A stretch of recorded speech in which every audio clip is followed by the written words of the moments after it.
Hello students, good afternoon and welcome to yet another lecture of production and marketing, production and material management. Today's topic of our discussion is industrial safety management.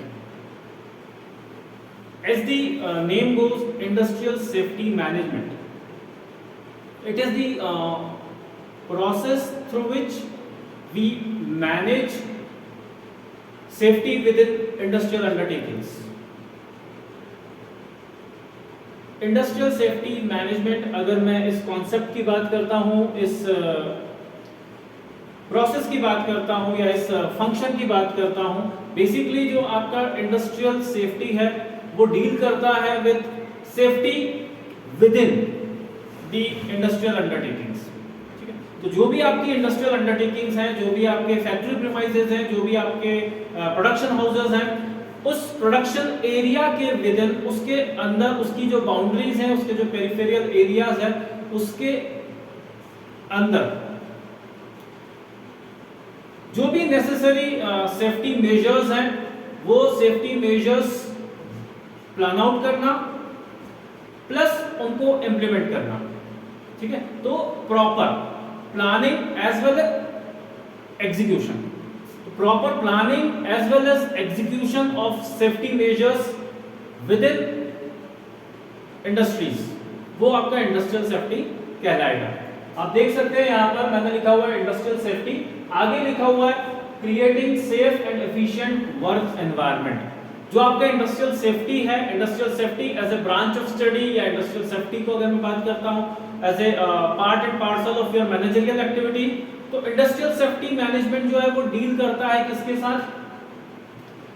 It is concern with या it deals with creating safe and efficient work environment. जब भी आप production की बात करते हो, production activities की बात करते हो, लाइक जो एंटायर प्रोडक्टिविटी है या जो भी आपके कंप्लीट जो आपका टोटल आउटपुट आपको मिलता है फ्रॉम ए प्रोडक्शन सेटअप, जो भी आपने सेटअप लगाया हुआ है, उसका जो अल्टीमेट आउटकम है या जो आपकी टोटल प्रोडक्टिविटी है, वो बाय एंड लार्ज डिपेंड करता है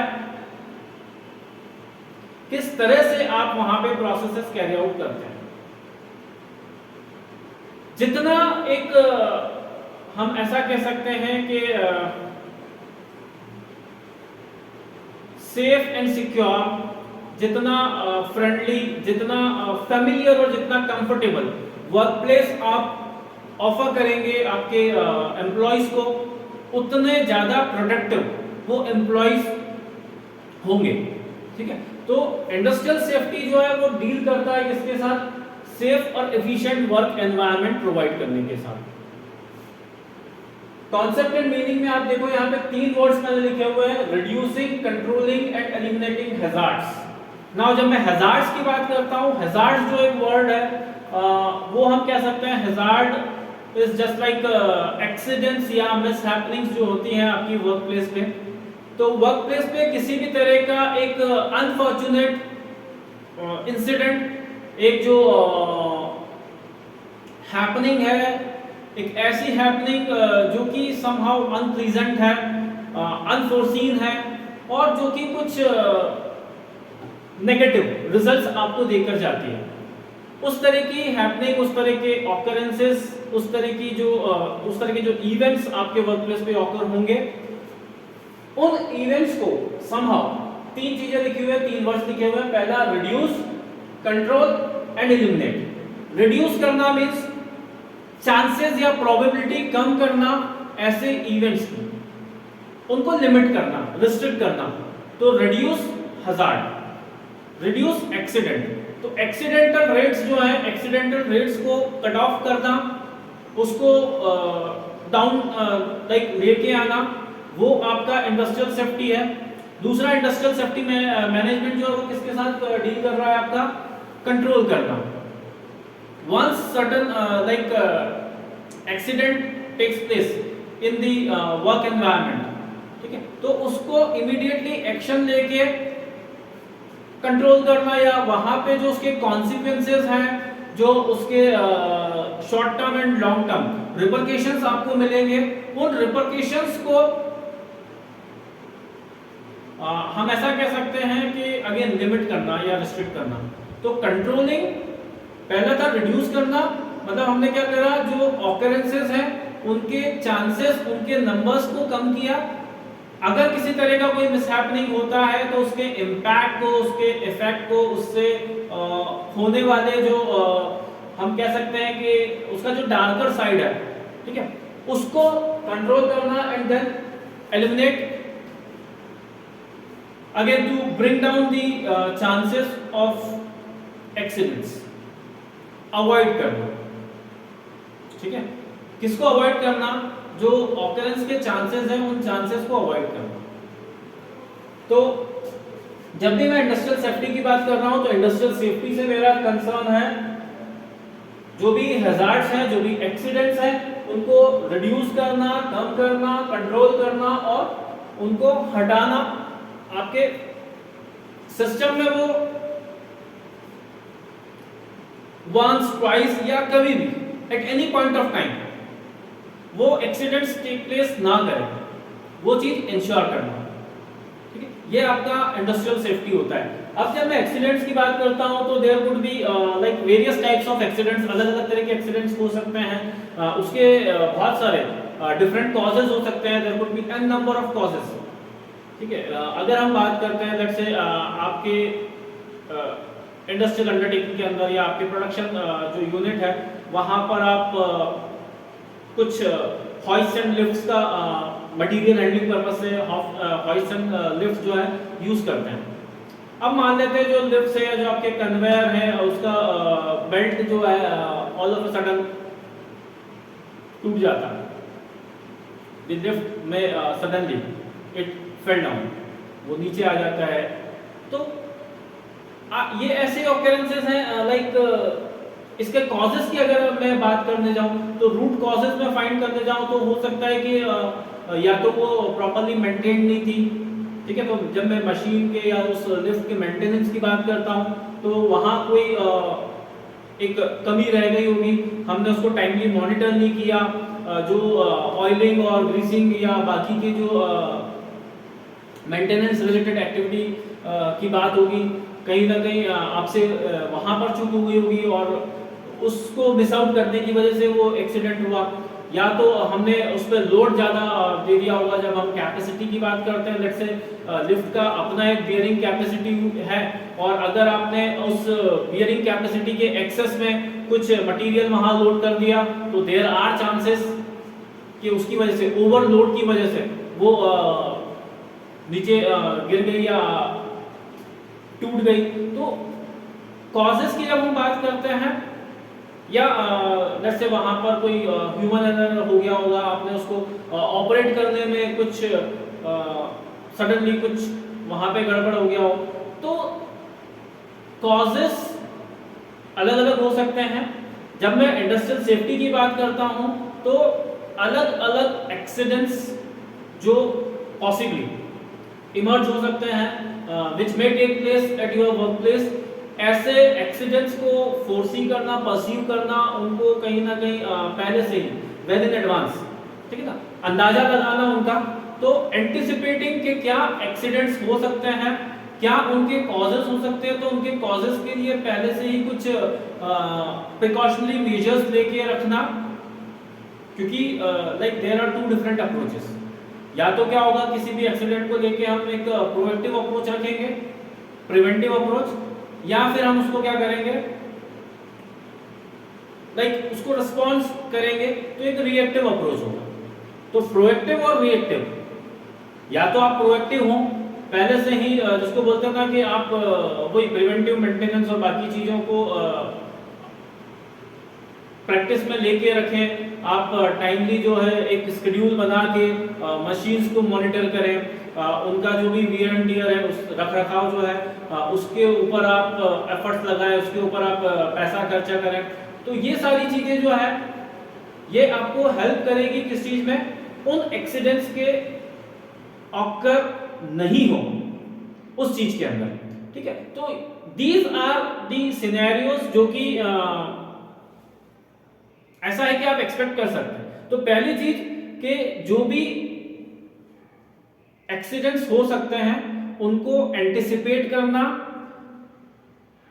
उस एंटिसिपेशन के अकॉर्डिंग जो भी प्रिवेंटिव या रिएक्टिव एक अप्रोच आप रखते हैं अपना, उसके अकॉर्डिंग पहले से ही वेल इन एडवांस प्रिपेयर करके रखना खुद को कि इफ इन केस अगर कोई एक्सीडेंट होता है तो how you will respond to it. पहली चीज तो यही कि अगर आप प्रिकॉशनरी मेजर अडॉप्ट कर रहे हैं और आप पहले से ही कुछ प्रिवेंटिव एक्शंस लेके रखे हुए हैं तो वेल एंड गुड, नहीं तो फिर जब आप रिस्पॉन्ड करने की बात आती है तो कैसे उसको रिस्पॉन्ड करना है। तो एक्सीडेंट्स कैसे हो सकते हैं, एक्सीडेंट्स के कॉजेस क्या क्या होते हैं और एक्सीडेंट्स को कैसे हम रिड्यूस कर सकते हैं, कंट्रोल कर सकते हैं और एलिमिनेट कर सकते हैं। ठीक है, ये आपका इंडस्ट्रियल सेफ्टी होता है। अगर मैं ऑब्जेक्टिव्स की बात करता हूं तो फर्स्ट एंड फॉरमोस्ट ऑब्जेक्टिव हमारा क्या है, टू प्रिवेंट एक्सीडेंट। अब एक्सीडेंट कैसे प्रिवेंट करेंगे, तो उसके लिए अभी मैंने बात किया कि जो भी एक्सीडेंट्स हो सकते हैं, ठीक है, उनको एंटिसिपेट करना, उनको पहले से ही आप लिस्ट आउट करके रखें कि हाँ प्रोबेबली ऐसी ऐसी सिचुएशंस आ सकती हैं और अगर ऐसा कुछ होता है तो हम इस वे में खुद को उस सिचुएशन से बाहर निकालेंगे। तो हाउ यू विल रिस्पॉन्ड, तो उसके लिए कुछ इंस्ट्रक्शनल गाइडलाइंस देनी, कुछ ट्रेनिंग प्रोवाइड करना, ठीक है, वो सारा जो है that comes under industrial safety. तो पहला जो हमारा ऑब्जेक्टिव है वो क्या है, टू प्रिवेंट एक्सीडेंट्स। दूसरा है avoid cost connected to on site accidents. अब अगर एक्सीडेंट होता है तो वही चीज है जैसे मैं बात कर रहा था ना कि दो हो सकता है, या तो क्या है आप पहले से ही कुछ स्टेप्स ले लें और उस एक्सीडेंट को होने ही ना दें। इफ इन केस अगर एक्सीडेंट होता है तो वहां पर बहुत सारी चीजें आ जाती है, लाइक जब हम सेफ्टी की बात करते हैं या एक्सीडेंट्स की बात करते हैं तो आपका पूरा इंडियन कंटेक्स्ट में देयर इज वन एक्ट जो हमारा होता है workers compensation act, workman compensation act. Like industrial accidents जो होते हैं तो इन केस ऑफ एक्सीडेंट्स किस रेट पे आपको कंपनसेशन प्रोवाइड करना होता है वर्कर्स को, तो कंपनसेट जो आप करेंगे वहां पर क्या है आपकी कॉस्ट इन्वॉल्व हो रही है। कई बारी इंडस्ट्रीज में ऐसा देखा जाता है कि लाइक सेफ्टी इक्विपमेंट्स प्रोवाइड किए जाते हैं बट उन सेफ्टी इक्विपमेंट्स का प्रॉपर यूज नहीं होता। ठीक है, या तो वर्कर्स जो है वो उसको अवॉइड करते हैं, they take it like they don't take it seriously. कई बारी ऐसा भी होता है, तो उसको सीरियस ना लेना भी एक कारण हो सकता है कॉस्ट का। इट में लीड यू या इट में कॉस्ट डेथ और सम अदर मटेरियल लॉस। अब अगर ह्यूमन लॉस हो रहा है या मटेरियल लॉस हो रहा है, किसी भी तरह का लॉस है, तो अल्टीमेटली वहां पर the company has to bear that cost. ठीक है, चाहे मैन पावर का लॉस हो रहा है या if you are losing a life of someone, तो अगर कोई वर्कर मर जाता है या लेट्स से अगर उसका कोई बॉडी पार्ट डैमेज हो जाता है ड्यू टू एक्सीडेंट, तो वहां पर आपको उसको तो कंपनसेट करना है, दैट इज मैंडेटरी। वो आपका एक लीगल एस्पेक्ट हो गया। ठीक है, बट स्टिल आप कुछ ड्यू प्रिकॉशंस पहले से ही लेके चल सकते हैं। आप उनको प्रॉपरली आप ट्रेनिंग प्रोवाइड करें। ठीक है, आप उनको ये चीज बताएं कि it is for their wellbeing, it is for their safety. ठीक है, ये उनके लिए है। अगर किसी तरह का कोई एक लेथार्जिक अप्रोच एम्प्लॉयज की तरफ से आता है तो आपको वहां पे स्ट्रिक्ट एक्शंस लेने की जरूरत है। तो दीज आर दी थिंग्स जो आप पहले से करके क्या कर सकते हैं, वो जो कॉस्ट है, जो ऑन साइट एक्सीडेंट की कॉस्ट है, चाहे वो कंपनसेशन के फॉर्म में आपको पे करनी पड़ रही हो या फिर किसी दूसरे तरीके से, बट अल्टीमेटली उस कॉस्ट को हमें बियर ना करना पड़े तो हम पहले से ही कुछ स्टेप ले लें। अब जब आप प्रॉपर सेफ्टी ट्रेनिंग दे देंगे, मटेरियल हैंडलिंग के रिस्पेक्ट में आप प्रॉपर ट्रेनिंग दे दोगे, तो वहां पर मटेरियल लॉस या लाइफ का लॉस होने का जो एक रिस्क है वो कम हो जाएगा और उससे एसोसिएटेड जो कॉस्ट आपको बियर करनी पड़ सकती है वो भी आप कम कर लेते हैं। तो avoid cost connected to on site accidents, then avoid unscheduled down time. अब अगर किसी तरह का एक्सीडेंट होता है, किसी तरह की मिसहैपनिंग होती है, लाइक मान लेते हैं कोई मशीन ही बंद पड़ जाता है, शटडाउन हो जाता है उस, तो जो डाउन टाइम है, जितने समय आपका काम बंद रहा है, वो भी तो एक तरह की कॉस्ट आपको बियर करनी पड़ रही है। तो जब हम सेफ्टी की बात करते हैं, इंडस्ट्रियल सेफ्टी के थ्रू हम क्या कर सकते हैं, जो भी अनएक्सपेक्टेड या अनशेड्यूल्ड डाउन टाइम है उसको भी लिमिट कर सकते हैं, उसको भी अवॉइड कर सकते हैं। Then comes promote better performance. एक वेल स्ट्रक्चर्ड जब आपको चीजें मिलेंगी, जब आपको सेफ्टी इक्विपमेंट्स को प्रॉपर्ली यूज करना आएगा, तो उससे आपका जो परफॉर्मेंस है वो एनहांस होगा, बढ़ेगा। तो it will promote better performance and then ensure safety rules and appropriate discipline. जो भी नेसेसरी डिसिप्लिन रिक्वायर्ड है, जैसे अभी जो मैं बात कर रहा था कि अगर एम्प्लॉयज किसी भी तरह के सेफ्टी रूल्स को फॉलो नहीं करते हैं तो you must take strict actions against them.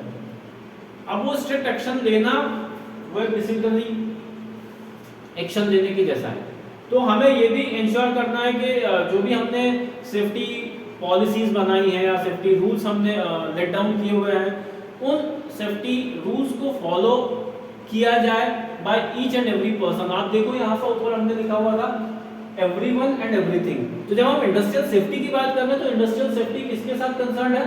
It is concern with each and every member of the organization and it is concern with each and every material, तो एसेट की हम बोल सकते हैं। तो क्योंकि human being, since human being वो भी एक एसेट ही है, तो हर एक एसेट को सेफगार्ड करके चलना वो इंडस्ट्रियल सेफ्टी का पर्पस है। वो उसका सबसे जो you can say ultimate goal है, वो क्या है?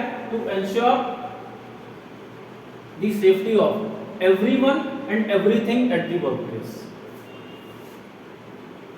इसकी अगर मैं बात करता हूं, like there could be various types of safety programmes.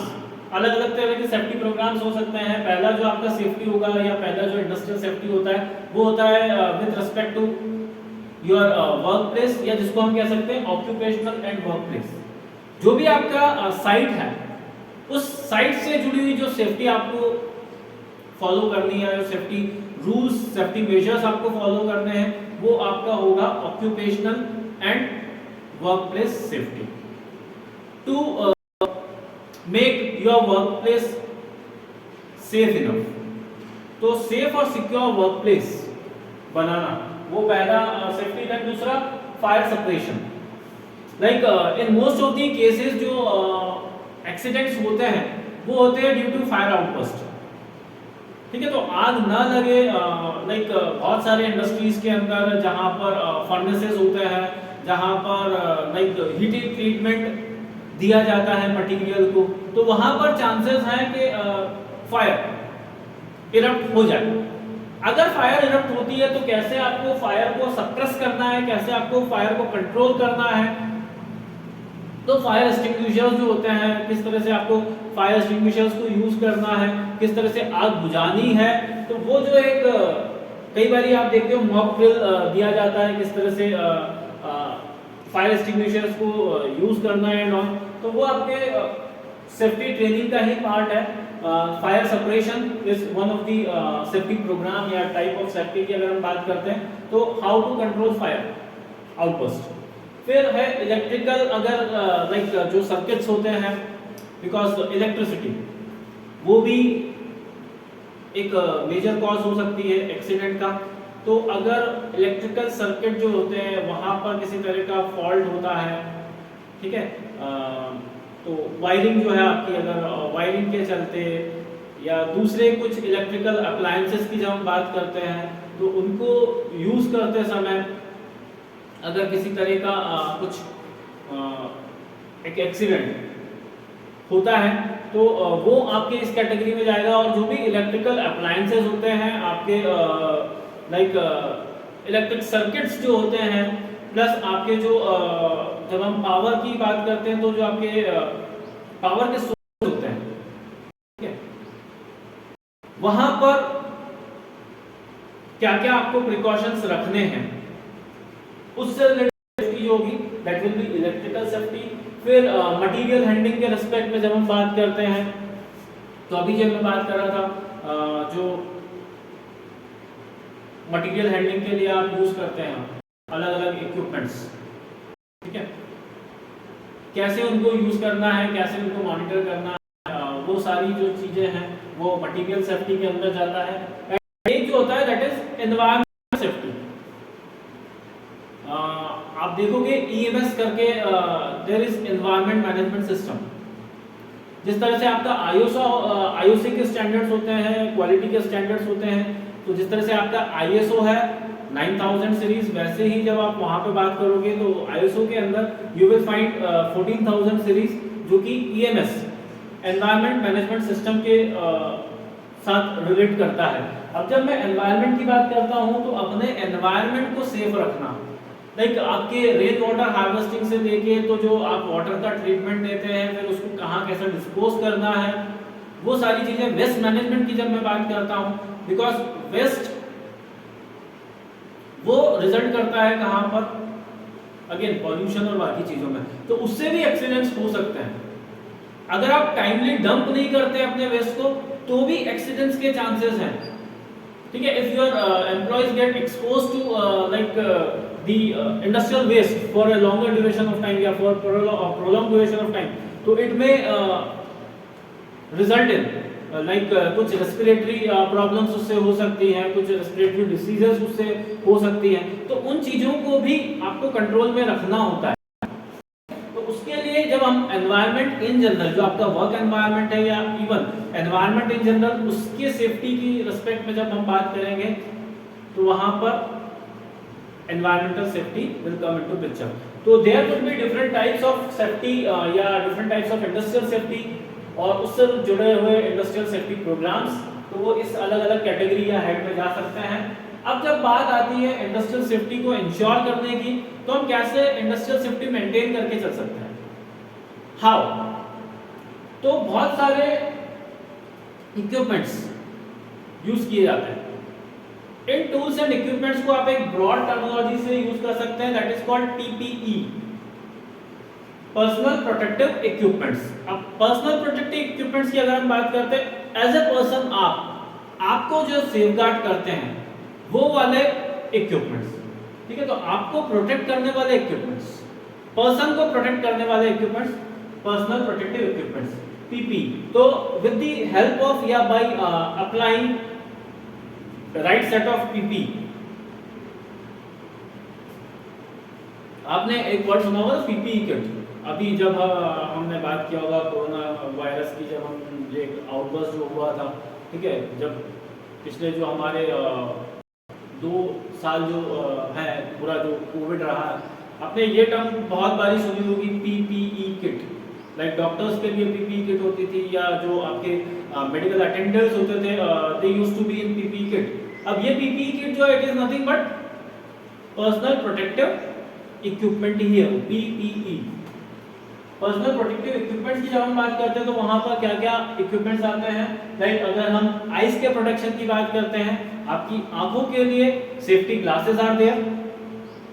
Then ears के प्रोटेक्शन की आप देखते हो, जब इंडस्ट्रियल एक अंडरटेकिंग की मैं बात करता हूं जहां पर बहुत नॉइजी आपके मशीन्स होते हैं, बड़े बड़े, जब हम फैक्ट्रीज के अंदर बड़ी बड़ी मशीनों के इंस्टॉलेशन की बात करते हैं, तो उन इंस्टॉल्ड मशीन्स के थ्रू जो भी लाइक एक अनप्लीजेंट साउंड क्रिएट होता है, तो वो जो है उस नॉइस को, उस अनप्लीजेंट नॉइस को या उससे अपने आप को प्रोटेक्ट करने के लिए मफ्स या ईयर प्लग्स आपको प्रोवाइड किए जाते हैं, तो वो एक सेफ्टी इक्विपमेंट है। फिर gloves to protect your hands, ठीक है, ऐसा मटेरियल जिसमें कि वही जैसे मैं बात कर रहा था, या तो हीटिंग ट्रीटमेंट आपको देना पड़ रहा हो, तो बहुत अगर हॉट सरफेसेस के ऊपर आपको काम करना पड़ रहा है, लाइक फर्नेसेस के आगे आप काम करते हैं, यू हैंडल द मटेरियल जिसको कि आपको फर्नेसेस के अंदर लाइक इन करना होता है, आउट करना होता है, या फिर अगर मैं बात करता हूँ ऑन दी कॉन्ट्ररी, अगर आप बहुत चिल्ड से एक टेम्परेचर के अंदर काम करते हैं, like cold storage and other, वहां पर मैं बात करता हूँ। तो वो जो टेम्परेचर होता है, तो अगर बहुत ज्यादा टेम्परेचर, एक्सट्रीम टेम्परेचर्स की अगर मैं बात करता हूँ, एक्सट्रीम टेम्परेचर कंडीशंस की बात करता हूँ, तो इंडस्ट्रीज के अंदर ऐसे भी डिपार्टमेंट्स होते हैं, ऐसे भी आपके वर्क स्टेशन हैं जहां पर आप सर्टेन टेम्परेचर मेंटेन करके चलते हैं, या तो बहुत ज़्यादा प्लस होगा या बहुत ज़्यादा माइनस होगा। तो ऐसी एक्सट्रीम कंडीशंस में काम करने के लिए आपको ग्लव्स की और बाकी जो प्रोटेक्शन किट है उसकी जरूरत पड़ती है। तो यहाँ पे ग्लव्स हमने लिखा हुआ है, then shoes are there, again वही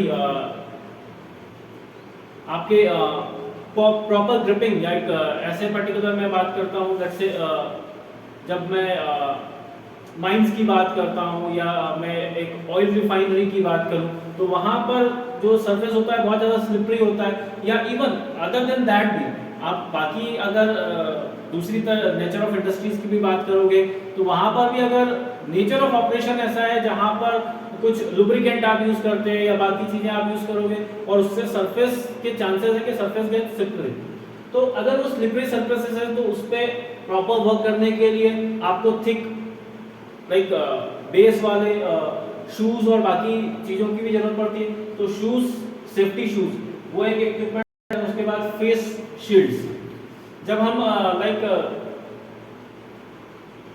बात करते हैं जहाँ पर कुछ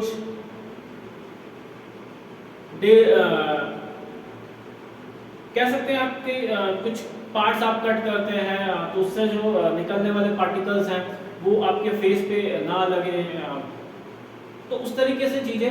तो वहां पर face shield is there to safeguard your face, आपके फेस को कवर करने के लिए, ठीक है। और उसके बाद फिर helmets are there just to protect your head, किसी तरह की हेड इंजरी नहीं हो। अगर कंस्ट्रक्शन इंडस्ट्री की अगर मैं बात करता हूँ, तो कंस्ट्रक्शन में आप देखते हो बहुत सारी जगह पर यू विल फाइंड के हेलमेट पहन के ही लोग वहाँ पर काम करते हैं। तो these are various safety equipments, कहीं ना कहीं इंडस्ट्रियल सेफ्टी बनाए रखने में आपको हेल्प करते हैं। फिर बात आती है कि इफेक्टिव सेफ्टी प्रोग्राम्स क्या होंगे। इफेक्टिव सेफ्टी प्रोग्राम्स वो होंगे जहाँ पर ये 4 E, तो एक टॉपिक यहाँ पे मैंने देख के रखा हुआ है 4 E's ऑफ सेफ्टी। जब आप इंडस्ट्रियल सेफ्टी की बात करते हो तो इंडस्ट्रियल सेफ्टी के रेस्पेक्ट में there are 4 E's। The first E is engineering. मैं इंजीनियरिंग की अगर बात करूंगा तो engineering deals with the overall design and structure. तो जो भी आपके सेफ्टी रिलेटेड इक्विपमेंट्स हैं, जो भी आपके सेफ्टी प्रोसीजर्स हैं, वो कितने वेल स्ट्रक्चर्ड है, कितने वेल डिजाइंड है, वो डिपेंड करता है वो चीज जो है, दैट इज इंजीनियरिंग। अगर मैं एजुकेशन की बात करता हूं, to provide necessary information, to provide necessary training. तो जो प्रोवाइड ट्रेनिंग है, जो भी इंफॉर्मेशन आपको पास ऑन करने की जरूरत है पर्टेनिंग टू या subject to the safety rules regulations या इवन यूज ऑफ सेफ्टी, तो वो एजुकेशन कहलाएगा। फिर उसके बाद आता है enlistment. It is not that कि आपने एक बार इंफॉर्मेशन दे दी और आपका काम खत्म, ठीक है। आपको रिपीटेडली उनको रिकॉल भी कराना होता है। आप उस चीज को एनालिसिस करके दे दें, आप एक लिस्ट प्रिपेयर कर दें और वो चीज बता दें, okay fine, when it comes to safety these are the to dos या दीज आर दी डोंट्स। तो dos and don'ts with respect to safety आप क्या करें, उससे रिलेटेड कुछ पोस्टर्स बना दें, आप उससे रिलेटेड कुछ फ्लेक्सेस तैयार करके और उसको आप स्टिक कर दें एट वेरियस प्लेसेस, ठीक है। तो जो भी सेफ्टी के रिस्पेक्ट में आपको एक्शंस लेने हैं, उससे रिलेटेड प्रॉपर इंस्ट्रक्शंस या गाइडलाइंस वो पिक्टोरियल फॉर्म में या फिर टेक्स्ट फॉर्म में आप अलग अलग जगह पर लिस्ट करके रखें। एंड देन उसके बाद encourage, you must encourage people to follow safety rules, ठीक है। आप कुछ कॉन्टेस्ट, आप अलग अलग कॉन्टेस्ट जो ऑर्गेनाइज कर सकते हैं। आप अलग अलग यू कैन से कुछ थीम्स के ऊपर कुछ भी एक कैसे कंपटीशन हुआ, कि कैसे हमें इंडस्ट्री में सारी चीजें या सेफ्टी को इंटैक्ट करके रखना है। तो छोटी छोटी चीजें हैं, बट अगेन ये चीजें क्या करती हैं, आपका मोरल बूस्ट करेगी, आपको थोड़ा सा पुश करेगी कि हम सेफ्टी के बारे में अवेयर भी हूं, eight the same time safety को फॉलो भी करें। ठीक है, तो सेफ्टी के बारे में अवेयरनेस स्प्रेड करना, एट द सेम टाइम लोगों को मोटिवेट करना कि वो सेफ्टी रूल्स फॉलो करें, वो होगा आपका एनकरेजमेंट। अलग अलग तरीके से एनकरेज कर सकते हैं आप, कुछ लाइक उनको रिवॉर्ड दे सकते हैं, आप कुछ मॉनिटरी या नॉन मॉनिटरी इंसेंटिव्स उनको दे सकते हैं। ठीक है, तो उस तरीके से हम उनको एनकरेज कर सकते हैं कि वो सेफ्टी रूल्स को फॉलो करें। So this is the basic overview about industrial safety management. तो इंडस्ट्रियल सेफ्टी क्या है, कैसे इंडस्ट्रियल सेफ्टी मैटर करती है या क्यों मैटर करती है, क्यों हमें अपनी इंडस्ट्री या इंडस्ट्रियल अंडरटेकिंग के अंदर सेफ्टी रूल्स फॉलो करने की जरूरत होती है, what are different types of safety जो कि इंश्योर करने की जरूरत है अपनी वर्क प्लेस के अंदर, कैसे हम इंश्योर कर सकते हैं, कौन कौन से अलग अलग टूल्स होते हैं, लाइक पर्सनल प्रोटेक्टिव, अगर मैं इक्विपमेंट्स की बात करता हूँ तो वर्क प्लेस में कौन कौन से प्रोटेक्टिव इक्विपमेंट्स होते हैं, and finally what are the essentials या essential elements of a sound safety programme. तो उसके लिए भी हमने ऑफ सेफ्टी ये टॉपिक यहाँ पे डिस्कस किया है। सो मैं यहाँ पे थोड़ा सा एक पॉज लेता हूँ, और एक और जो टॉपिक है, जब हम सेफ्टी की बात करते हैं तो प्रोसेस क्या रहेगा, क्या प्रोसेस हम फॉलो करेंगे, उस प्रोसेस को हम अभी डिस्कस करेंगे। At the same time we will also see the various elements जो कि आपके सेफ्टी प्रोग्राम के साथ एसोसिएटेड है। ठीक है, तो एक पॉज अभी हम यहाँ पे लेते हैं, और we will get back to you in a short time.